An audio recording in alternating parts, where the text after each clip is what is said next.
I should have deleted the first one. That's what I tell myself now, sitting here in the dark with my phone face down on the table, afraid to look at the screen. But back then, God, was it only 3 weeks ago? I thought it was just a wrong number, a glitch, maybe even a prank from someone I used to know.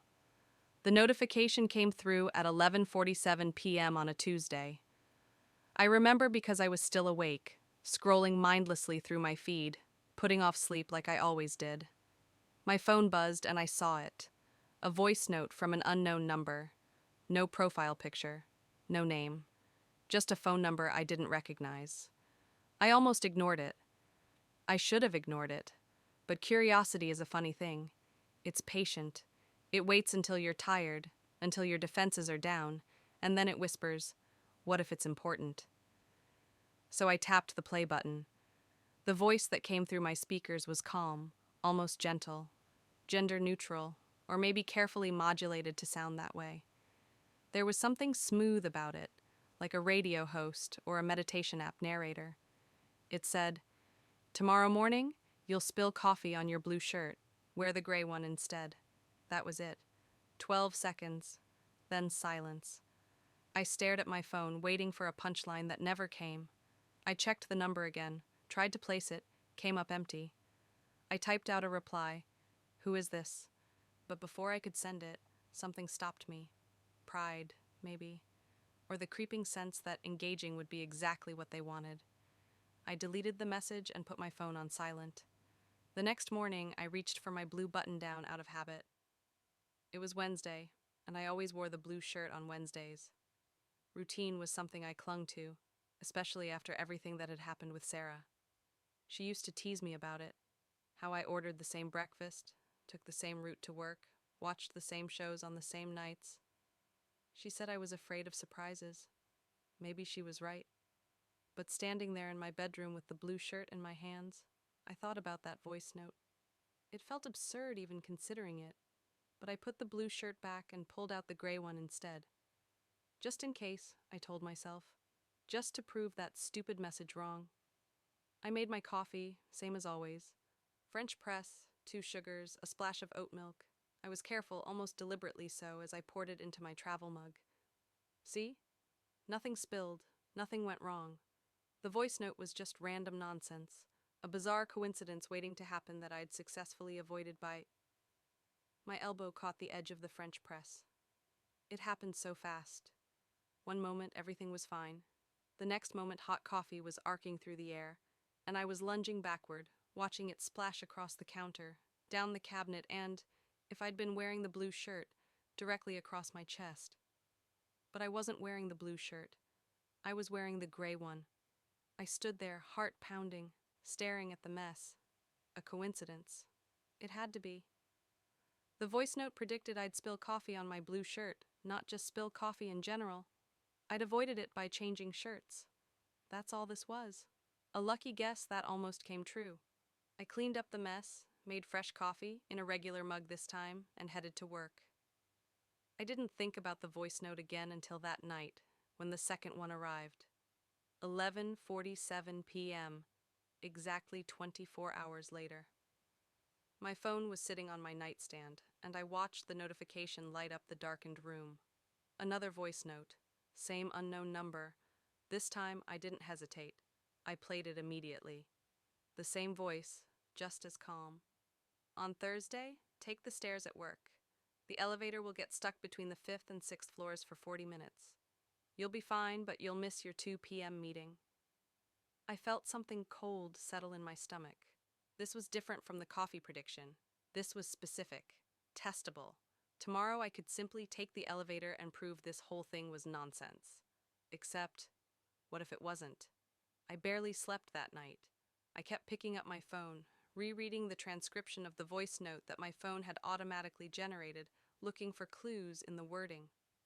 How could someone predict an elevator malfunction? Was this a threat?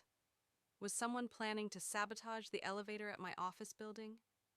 By morning, I'd convinced myself to call building security. But what would I say? I received an anonymous voice note predicting an elevator problem? They'd think I was crazy. Or worse, They'd think I was the one planning something. So when I got to work, I took the stairs. 7 flights. I arrived at my desk sweaty and out of breath, and my co-worker David raised his eyebrows at me. "You okay, man? You look like you ran a marathon." "Just getting some exercise," I said. At 1:45 p.m., the fire alarm went off. Not a drill, an actual alarm. We all filed out of the building and stood on the sidewalk while firefighters arrived. "False alarm," they said eventually. Faulty wiring in the elevator shaft. The elevator had stopped between floors with 6 people inside. They were stuck for 42 minutes. I felt dizzy standing there on the sidewalk. David was complaining about missing his afternoon meetings, but I could barely hear him over the rushing in my ears. This wasn't a coincidence. This wasn't a lucky guess. Someone knew. But how? And why tell me? That night, I didn't wait for the voice note. I sat on my couch with my phone in my hand, watching the clock tick toward 11:47 p.m. My palms were sweating.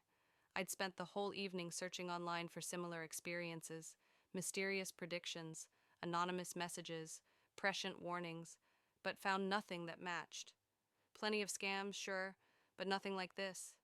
When the notification came through, I felt my breath catch. I played it. "Friday evening, your neighbor Clara will ask to borrow your jump cables. Say yes. If you say no, she'll drive to the store instead, and there will be an accident at the intersection of Morrison and 5th. This was different. This wasn't just a prediction about my life. This was a choice. A decision I had to make that would affect someone else. My neighbor Clara, who I'd spoken to maybe 3 times in the 2 years I'd lived in my apartment. She had a small dog and a kind smile, and apparently, tomorrow night, she was going to need my help. I tried to tell myself I would have helped her anyway, that I didn't need a voice note to tell me to be a decent person, but the message was clear. My choice mattered, and if I made the wrong choice, someone would get hurt. I didn't sleep at all that night. Friday crawled by. I called in sick to work, unable to focus on anything except my phone and the clock. I kept my jump cables in clear view by the door. I rehearsed what I'd say when Clara knocked. "Sure, no problem." "Yeah, I have them right here." But the knock never came. By 9 p.m., I was pacing my apartment, checking the window every few minutes. Clara's car was in its usual spot. Her lights were on. Everything looked normal. Had the voice note been wrong? Or had something changed? At 9:47, I heard a car engine struggling to turn over. I rushed to the window and saw Clara in the parking lot, her car hood up, trying again and again to start it. She was on her phone now, probably calling for roadside assistance. I grabbed the jump cables and ran outside. "Clara, I have cables if you need them." She looked up, surprised and relieved. "Oh my God, yes, thank you so much. I was about to drive to AutoZone, but this would be so much easier." We got her car started. She thanked me profusely, mentioned something about a dying battery she'd been meaning to replace, and went back inside.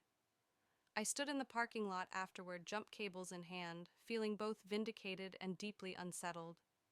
The voice note had been right. Again. And then I thought, what if I hadn't gone outside? What would have happened at Morrison and 5th? I pulled out my phone and checked the local news. Nothing yet. But I kept checking, compulsively, every few minutes for the rest of the night. No accidents reported, no incidents. Maybe nothing would have happened.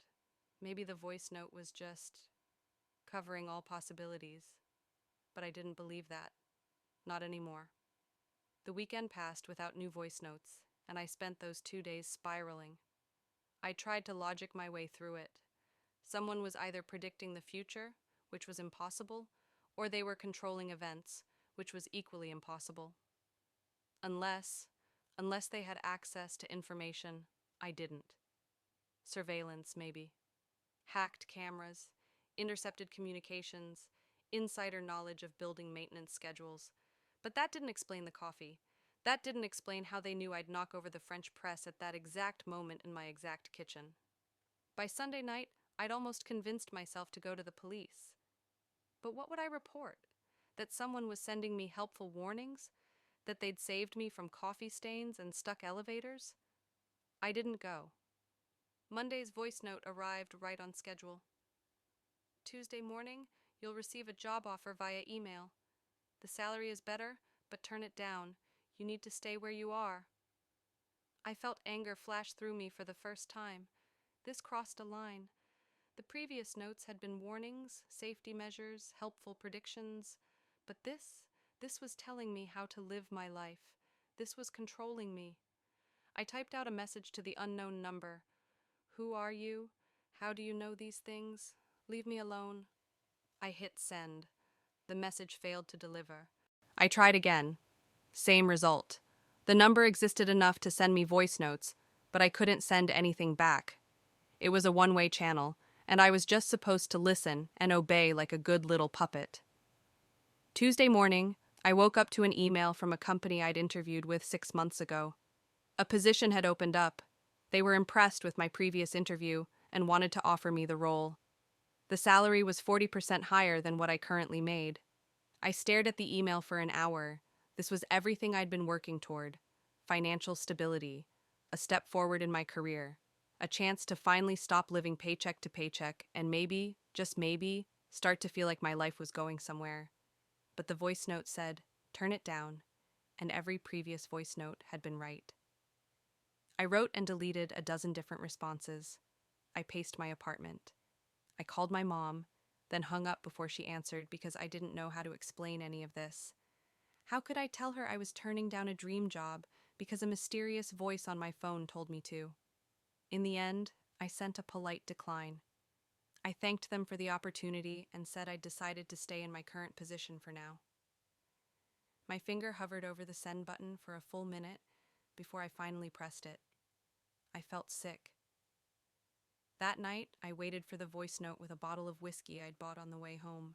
When it came through at 11:47, I was already 3 drinks in. Wednesday afternoon, you'll see a woman drop her wallet near the fountain downtown. Return it to her. Don't look inside. I played it again and again. The calm, pleasant voice giving me instructions like I was a character in a game it was playing. I hurled my phone across the room.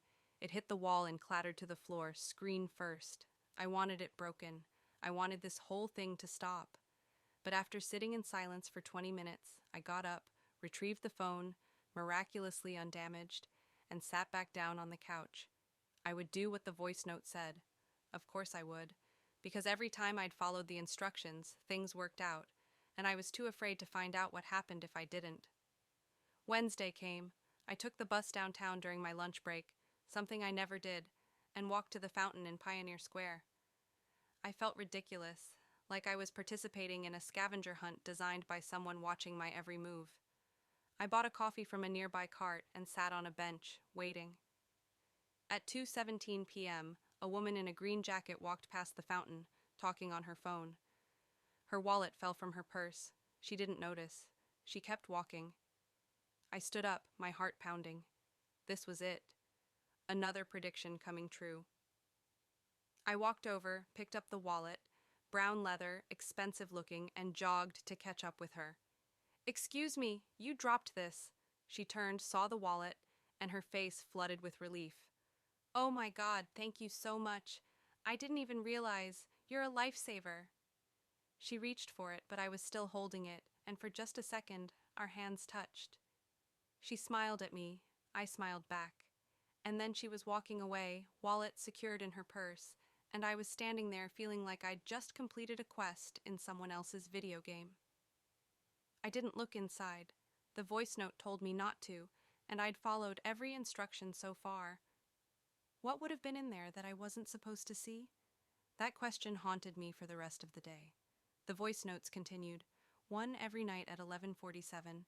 Simple instructions, mostly. Small decisions that seemed inconsequential, but always turned out to matter in ways I couldn't have predicted. Thursday, order the soup at lunch, not the sandwich. Friday, take a different route home, use Maple Street. Saturday, call your sister. She needs to hear from you today. That last one got to me. I hadn't spoken to my sister in 3 months, not since our fight about selling our childhood home after Dad died. The voice note didn't explain why she needed to hear from me, just that she did. I called her. She answered on the fourth ring, her voice thick. She'd been crying. We talked for 2 hours. She'd been struggling, she said, having dark thoughts. Our fight had been weighing on her, and she'd convinced herself I hated her. Hearing my voice, knowing I didn't, it helped. She said I'd called at exactly the right moment. After we hung up, I sat in the dark with my phone in my hand, crying, because whoever was sending these voice notes had just saved my sister's life, or at least pulled her back from a very dark edge, and I didn't know whether to be grateful or terrified. Both, probably. The notes kept coming, and I kept following them. I stopped questioning. What was the point?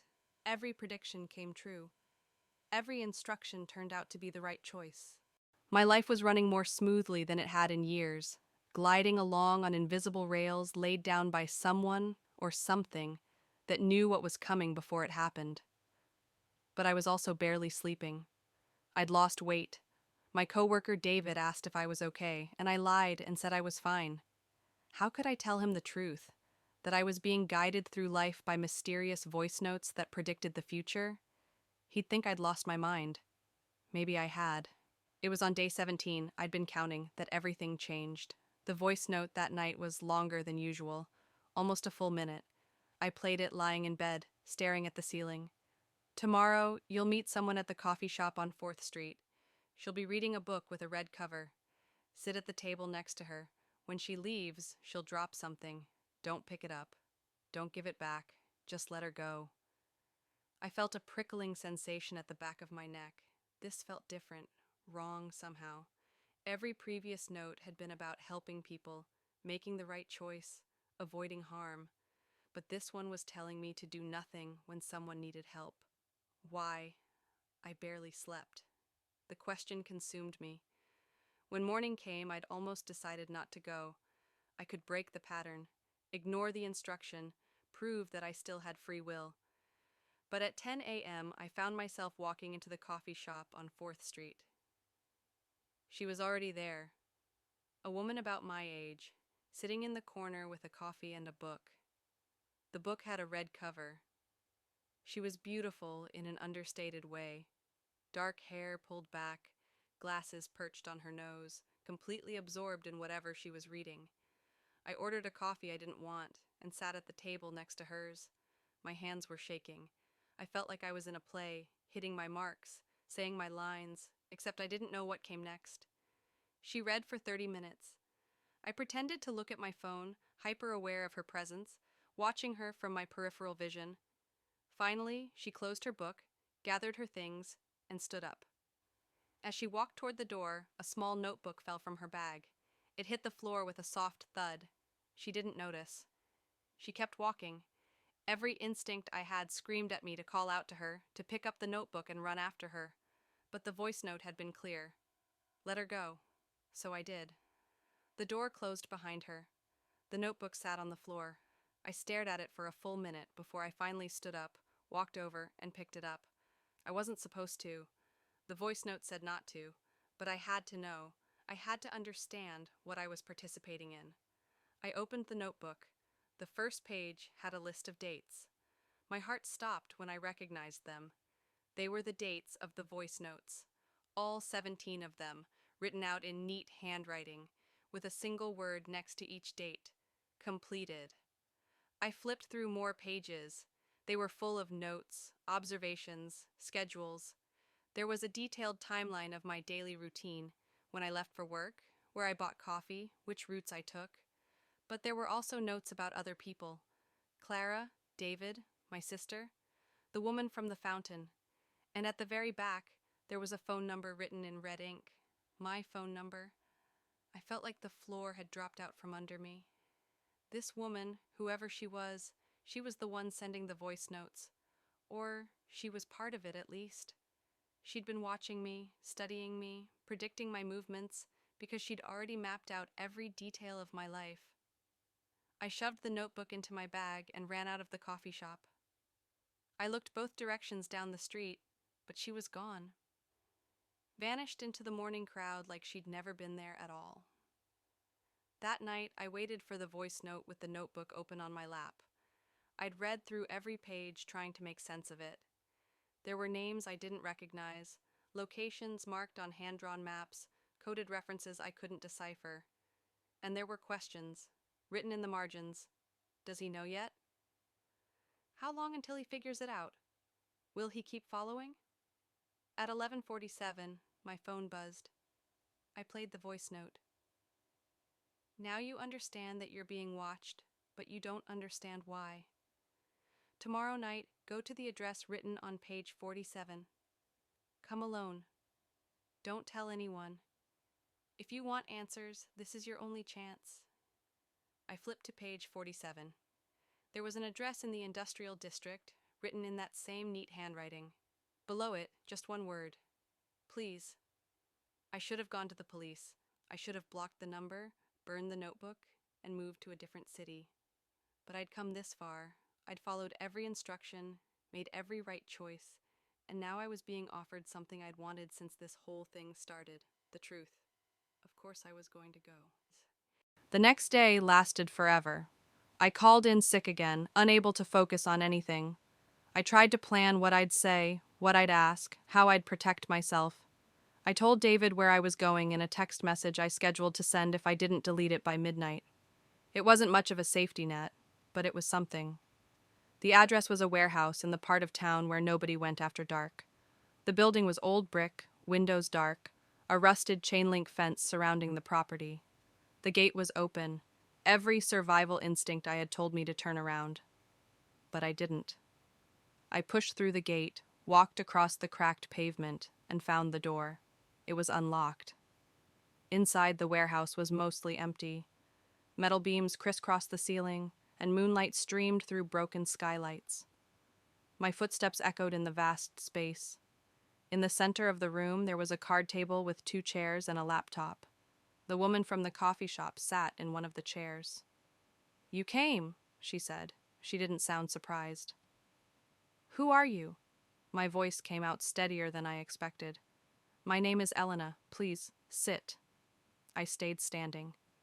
"How are you doing this? The predictions, the voice notes, all of it. How?" Elena gestured to the laptop. "It's not prediction. It's not magic. It's something much simpler and much worse." She paused. "Have you ever heard of narrative collapse?" I shook my head. "The theory goes like this. We're not living in base reality. We're living in a story, an elaborate simulation designed to generate interesting narratives. Most people are NPCs, non-player characters, going through scripted routines. But some people, a very few, are protagonists. People whose choices actually matter, whose stories drive events." I felt my mouth go dry. "That's insane." "Is it? You've been following the voice notes for almost 3 weeks now. Every single prediction has come true. Every instruction has led to the right outcome. Don't you think that's statistically impossible? You've been watching me. Surveillance. You said so yourself in your notebook." "I have been watching you," Elena admitted, "but not to predict your future, to confirm what I already knew. You're a protagonist, and I'm your editor." "My what?" She opened the laptop and turned it toward me. The screen showed a document, a story, written in prose describing my life. Not my whole life, just the last 3 weeks. Every conversation I'd had, every choice I'd made, every voice note I'd received. It was all there, written out like a screenplay. "This is what I do," Elena said quietly. "I write the story. I send the voice notes to keep you on track, and you follow them because deep down, you know they're right. You can feel the narrative pulling you forward." I stumbled backward, hitting the edge of the card table. You're saying my life isn't real?" "I'm saying your life is too real, too coherent, too perfectly structured. Haven't you noticed? Ever since the voice notes started, everything has clicked into place. Your sister called at exactly the right moment. The job offer came right when you needed to make a choice. The woman at the fountain was there precisely when you walked by. That's not how life works. That's how stories work." My mind was reeling. I wanted to argue, to deny everything she was saying, but I couldn't, because she was right. The last 3 weeks had felt different, tighter, more meaningful, like everything was connected in a way that life normally wasn't. If you're an editor, I said slowly, who's the writer? Elena's expression shifted, something like fear flickering across her face. I don't know. None of us do. We're middle management in a system we don't fully understand. I get instructions from my supervisor, who gets them from someone else, who gets them from someone else. But at the top, I have no idea. So what am I supposed to do? Just keep following your voice notes forever? Let you control my life? You have a choice, Elena said. You always have a choice. You can keep following the notes. Your life will continue to be smooth, successful, meaningful. Every decision will be the right one. Or you can stop, delete the messages, block the number, and go back to living without knowing what comes next. And if I do that? She met my eyes. Then you become an NPC. You lose protagonist status. Your story ends and you fade into the background. You'll be fine. You'll live a normal life. But nothing you do will matter anymore. Not really. I felt my hands clench into fists. That's not a choice. That's coercion. It's the only choice any of us have, Elena said softly. I used to be like you, a protagonist. I followed the notes until I couldn't anymore, until I needed to understand. So I broke the rules, went looking for answers, and this is where I ended up. Managing other people's stories, sending voice notes to keep them on track. It's not what I wanted, but it's better than fading away. There has to be another option. There isn't. Trust me, I've looked. We sat in silence for a long moment. The warehouse felt vast and empty around us, like we were the only two real people in the entire world. Maybe we were. What happens if I just walk away? I asked. Right now. Out that door. Never come back.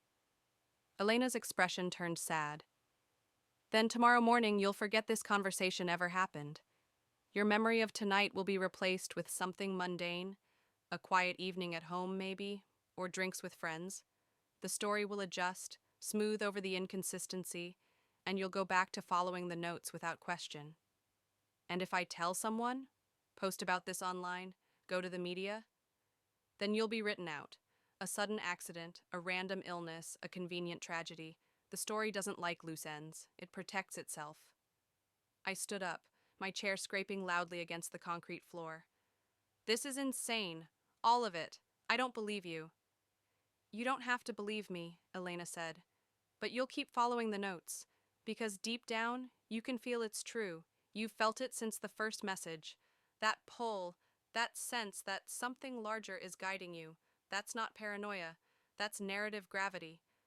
I walked toward the door, then stopped. Why tell me all this? Why give me your notebook? Why bring me here? If the system is so perfect, why risk breaking it? Elena smiled, but it didn't reach her eyes. Because I'm trying to wake people up.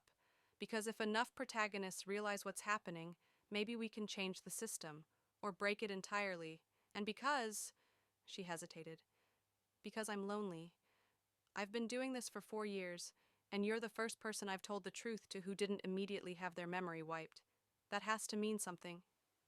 It means I'm probably about to forget this conversation. Maybe, or maybe you're stronger than the others. Maybe you can hold on to it. She stood up and walked toward me. The next voice note will come tonight at 11:47, same as always. If you follow it, everything continues. If you don't, we'll find out what happens when a protagonist goes off script. And what do you think will happen? She looked at me for a long moment. I think the story will do whatever it takes to get back on track. And I think you'll either end up like me, trapped between worlds, watching instead of living, or you'll disappear entirely. But there's a third possibility. What's that? That you'll do something none of us have done before, something so unexpected, so outside the narrative structure, that you'll break through.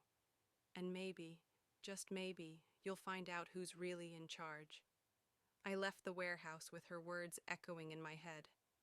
I drove home in a daze, parked in my usual spot, and sat in my car until the clock on my dash read 11:45.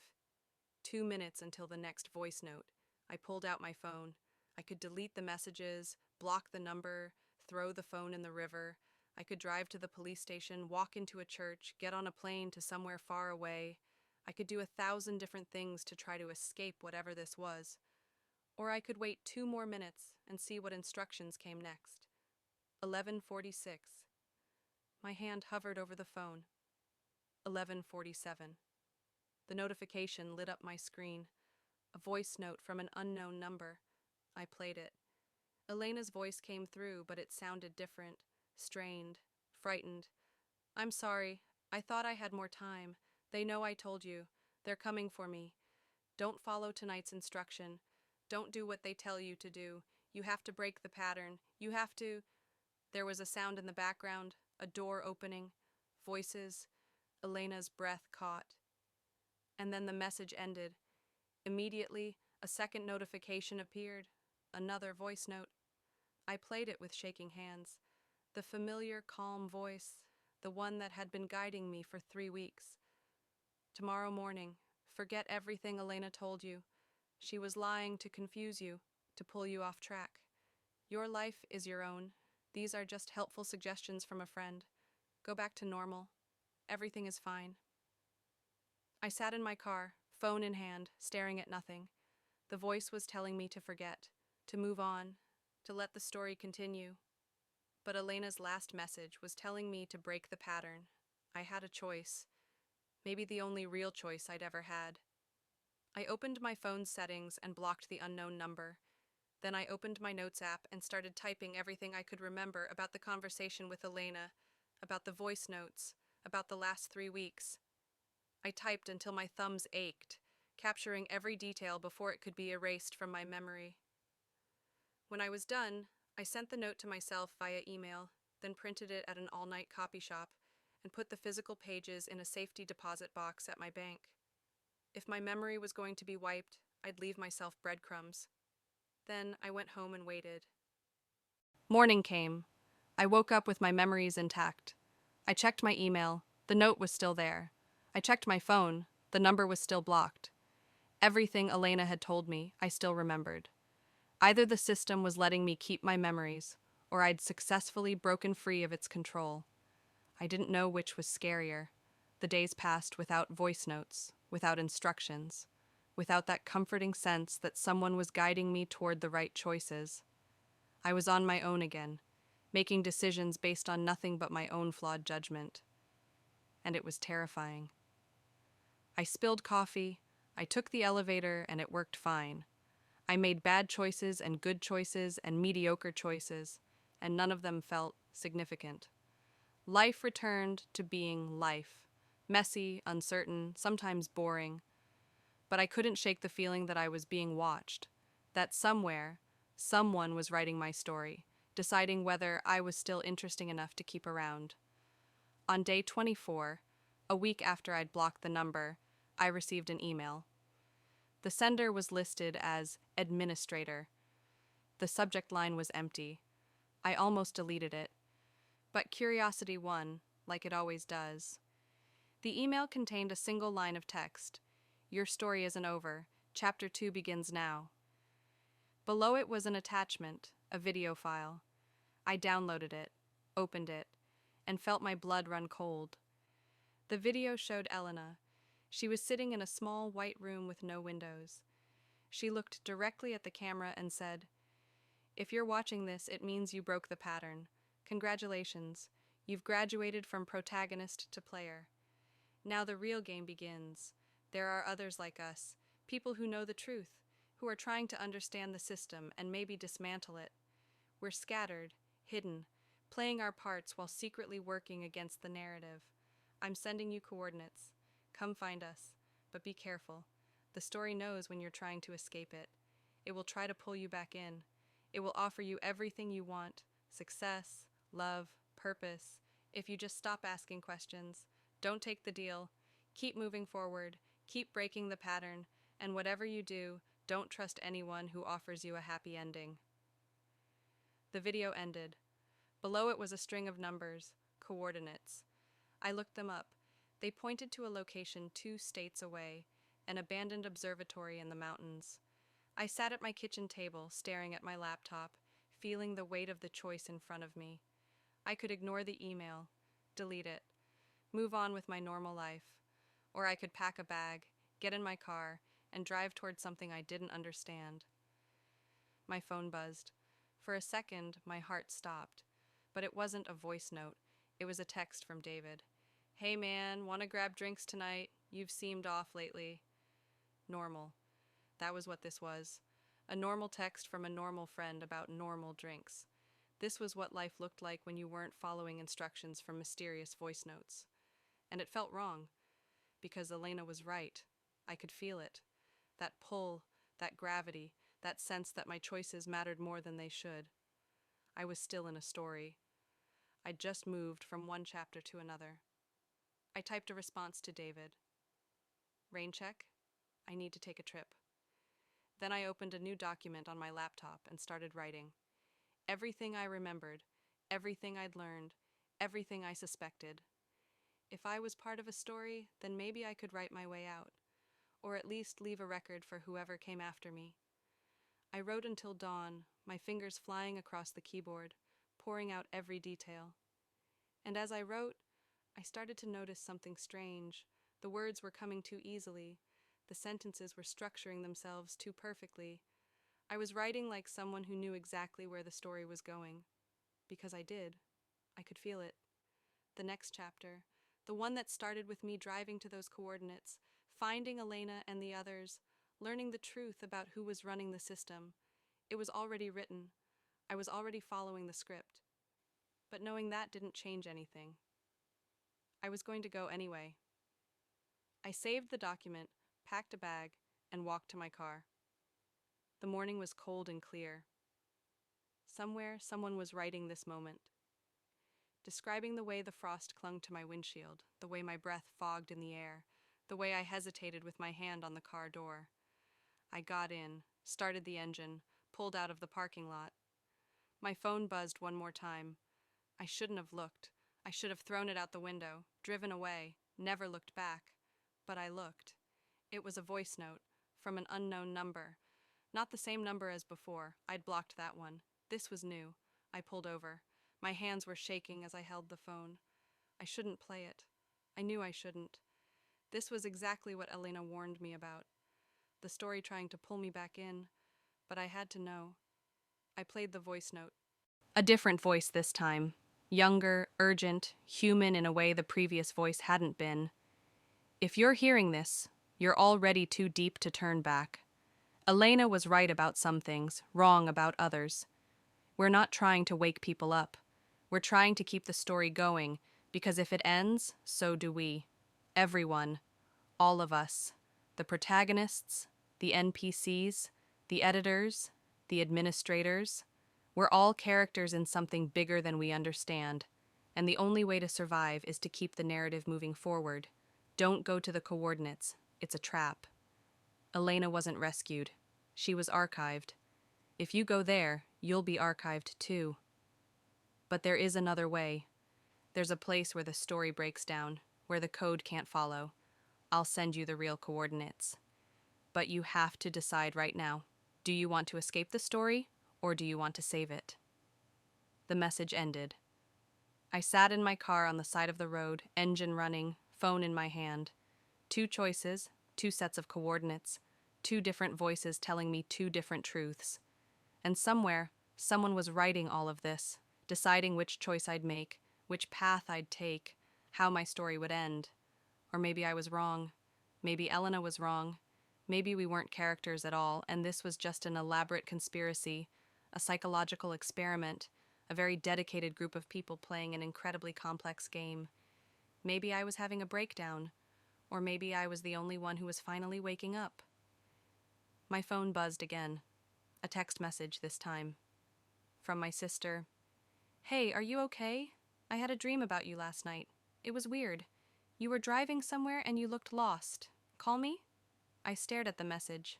My sister, who I'd called 3 weeks ago because a voice note told me to. My sister, who might be a real person with real thoughts, or might be a character designed to keep me anchored to the story. How could I tell the difference? I started typing a response, then stopped. If I was in a story, everything I did was predetermined. Every choice was already written. But if that was true, then what was the point of choosing at all? Unless the point was that I didn't know. As long as I didn't know whether my choices were free or scripted, I had to act like they mattered. I had to choose anyway. That's what made me a protagonist. Not the knowledge, but the uncertainty. The willingness to move forward even when I couldn't see the ending.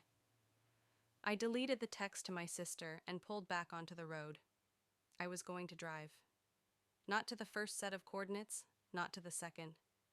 I was going to drive in the opposite direction and see what happened when I went completely off script. Maybe the story would adjust. Maybe I'd forget where I was going. Maybe I'd get in an accident, or run out of gas, or simply turn around without realizing it. Or maybe I'd keep driving until I reached the edge of the narrative, whatever that looked like. My phone was buzzing constantly now. Voice notes, text messages, calls from numbers I didn't recognize. The story was trying to pull me back, trying to get me back on track. I turned off my phone and threw it onto the passenger seat. The road stretched ahead of me, empty and endless. I didn't know where I was going. I didn't know what would happen next. And for the first time in 3 weeks, that felt exactly right. Because if this was a story, then I was writing it now, just me, and whoever was watching. I pressed down on the accelerator and drove toward the horizon, toward whatever came next, toward an ending I couldn't see. Behind me, my phone lit up one last time, a voice note from an unknown number. I didn't hear it play, but if I had, this is what it would have said. Congratulations. You've reached the end of Chapter 2. Chapter 3 will begin when you're ready. But first, you need to understand something important. The story doesn't end when you stop following instructions. It ends when you stop being interesting. So here's my question, the only one that really matters. What happens next? The phone screen went dark. The road continued. And somewhere, in a room I couldn't see, someone started typing.